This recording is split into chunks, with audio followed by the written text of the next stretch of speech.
In the vast and unforgiving annals of military history, there are battles that define empires, and then there are battles that defy all logic.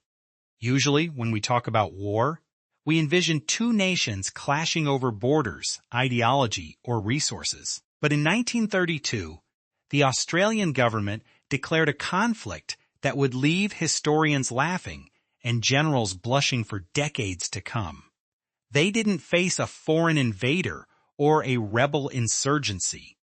They didn't even face humans. Instead, they deployed the full might of the Royal Australian Artillery against an army of 20,000 flightless, high-speed, wheat-devouring birds. This is the story of the Great Emu War, a bizarre chapter of history where human technology and military discipline met their match in the raw, chaotic power of the Australian bush. To understand how this madness began, we have to look at the state of Australia following the Great War. Thousands of veterans had returned home from the trenches of Europe, and as a reward for their service, the government provided them with land in Western Australia to farm wheat. It was meant to be a peaceful life of hard work and honest reward, a way for these men to rebuild their lives after the horrors of the front lines. But the timing couldn't have been worse. As the 1930s began, the Great Depression hit Australia with a vengeance. Wheat prices plummeted, and these veteran farmers were struggling just to survive. They were already at their breaking point, battling debt and a harsh climate, when a new, feathered threat appeared on the horizon, threatening to destroy everything they had worked for. Enter the Dromaeus nova-iholandiae, better known as the emu. To those who haven't encountered them, they might look like oversized chickens, but the emu is effectively an evolutionary tank. Standing up to 6 feet tall and capable of running at speeds of 30 miles per hour, they are perfectly adapted to the brutal Australian interior. They possess incredible endurance and a thick layer of feathers that acts almost like natural armor. Usually, these birds stay deep in the desert, but a severe drought and the lure of lush, irrigated wheat fields brought them out in force. 20,000 of them descended on the veterans' farms like a feathered locust swarm, destroying fences that had cost the farmers their life savings and devouring the very crops that were meant to keep them from starvation. The farmers, being trained soldiers who had survived some of the bloodiest battles in human history, didn't just sit back and watch their livelihoods disappear. They tried to fight back with their own rifles, but the emus were too fast and too numerous. Every bird they shot seemed to be replaced by 10 more. Desperate and facing total financial ruin, a delegation of veterans traveled to Canberra to meet with the Minister of Defense, Sir George Pearce. They didn't ask for financial subsidies or government handouts. They asked for machine guns. They knew that if they could just take out the leaders of the massive flocks, the rest would scatter back into the desert.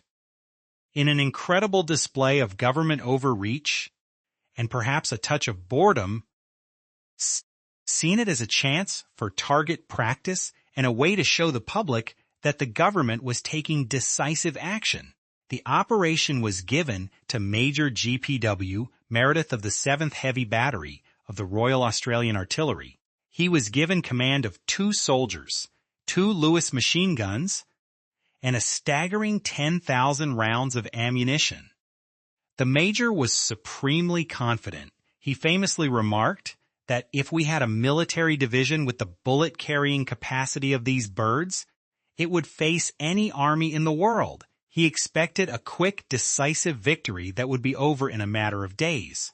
To him, this wasn't a war. It was an execution. He arrived in Western Australia expecting to be hailed as a hero who saved the wheat belt from a feathered menace. But the emus had been surviving the Australian outback for millions of years, and they were about to show the major that they weren't going down without a fight. The first engagement took place in early November, and it was a total disaster for the human side. The soldiers spotted a large flock of about 50 birds and attempted to herd them into an ambush. But as soon as the first shots rang out, the birds displayed a tactical brilliance that stunned the major. Instead of staying together in a large, easy-to-hit mass, they split into small, disorganized groups that ran in every possible direction. The Lewis guns, which had been designed for the static, linear trench warfare of World War I, were completely useless against such highly mobile and unpredictable targets. After firing hundreds of rounds and exhausting their first boxes of ammunition, the soldiers had only managed to take down a dozen birds. The emus were literally outmaneuvering the machine guns with ease. As the days went by, the major's frustration grew. A few days later, they thought they had found the perfect opportunity. They discovered a flock of over 1,000 birds near a local dam where they were trapped with their backs to the water. The soldiers waited until they were in close range before opening fire, expecting a massacre. But the Lewis gun jammed after only a few rounds were fired. During the frantic pause to clear the weapon, the emus simply turned and vanished into the brush. Major Meredith began to notice something even more disturbing. The birds seemed to have a sophisticated command structure. Each flock appeared to have a tall, dark-feathered sentinel who would stand watch while the others fed. At the first sign of the soldiers, the sentinel would let out a warning cry, and the flock would disappear. The humans were being out-scouted and outmaneuvered by birds. In a moment of pure, unadulterated desperation, the soldiers decided to take the fight to the birds on their own terms. Or so they thought. They mounted one of the machine guns on the back of a military truck, thinking they could chase the flocks down and fire on the move.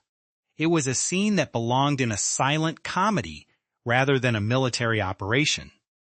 The truck hit every bump and rock in the uneven field, bouncing so violently that it was impossible for the gunner to even see his targets, let alone aim. Meanwhile, the emus, with their powerful, long legs, easily outpaced the vehicle on the rough terrain. The truck eventually got bogged down in a sandy patch, leaving the soldiers stuck while the birds continued their feast. The birds were winning the tactical race, and the soldiers were becoming a national joke. By mid-November, the Emu War had become a full-blown national scandal.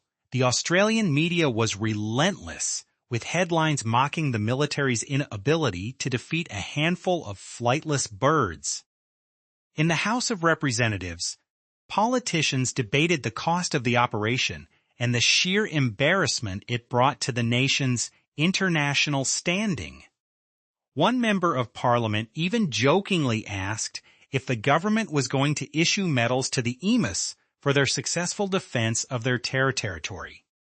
Major Meredith defended his men, pointing out that his troops had suffered 0 casualties, an easy feat when your opponent doesn't shoot back. But the fact remained.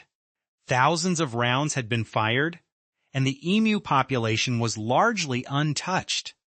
Under immense pressure, the government ordered a temporary withdrawal. The military retreated, and the emus remained in undisputed possession of the wheat fields. Major Meredith's official report claimed that nearly 1,000 birds had eventually been killed by persistent efforts. But the farmers on the ground knew the truth. The victory belonged entirely to the birds.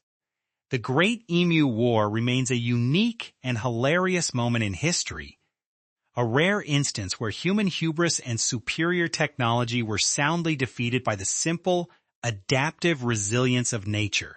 It teaches us a profound lesson about our relationship with the world, that we should never underestimate the power of a creature fighting for its survival, especially when that creature is a 6-foot-tall bird that can take a bullet and keep running. the story didn't end with the military's retreat. The farmers continued to plead for help for years as the emus returned each season. However, the government had learned its lesson and refused to send the army back into the field. Instead, they implemented a much more effective strategy, a bounty system. They offered payments for every emu beak brought in, which incentivized the local population to handle the problem themselves. Over the next decade, hundreds of thousands of bounties were claimed. This, combined with the development of better, more durable fencing technology, eventually brought the conflict to a close. The war was over, but not in the way the major had envisioned. It was a victory of economics and engineering over brute military force. To this day, military analysts sometimes look back at the Emu War as a case study in the limitations of technology. The Lewis gun was a marvel of its time, capable of mowing down rows of advancing infantry in the trenches. But when faced with a decentralized, highly mobile, and unstructured enemy, it was practically useless. The emus didn't follow the rules of war. They didn't have a capital to capture or a flag to surrender. They simply existed, and they were very good at it. It reminds us that often, the most effective tool is not the most powerful one, but the one that is most appropriate for the environment and the task at hand. The soldiers had the wrong tools for the wrong war. Today, we remember the Great Emu War as a bizarre joke, a trivia fact that sounds too weird to be true.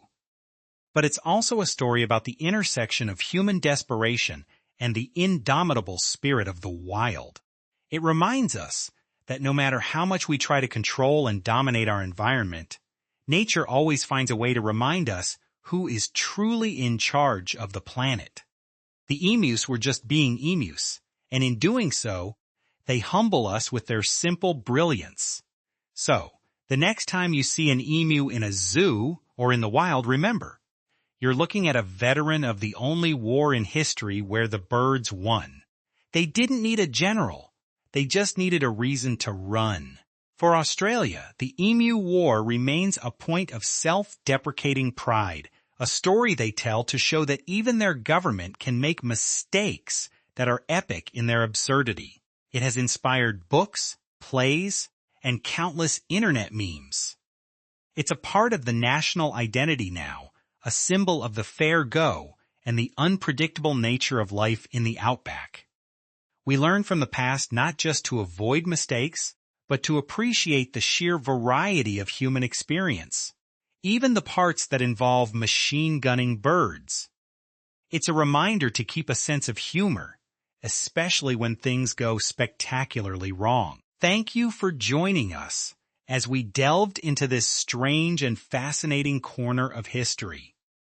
If you enjoyed this journey through the Great Emu War, make sure to hit the like button and share this video with someone who needs a good laugh today. Don't forget to subscribe to the archive to ensure you never miss another unbelievable chapter from the History Vault. We have plenty more stories of triumph, tragedy, and the just plain weird waiting for you. Until next time, keep exploring, keep learning, and keep an eye out for those emus. See you in the next video.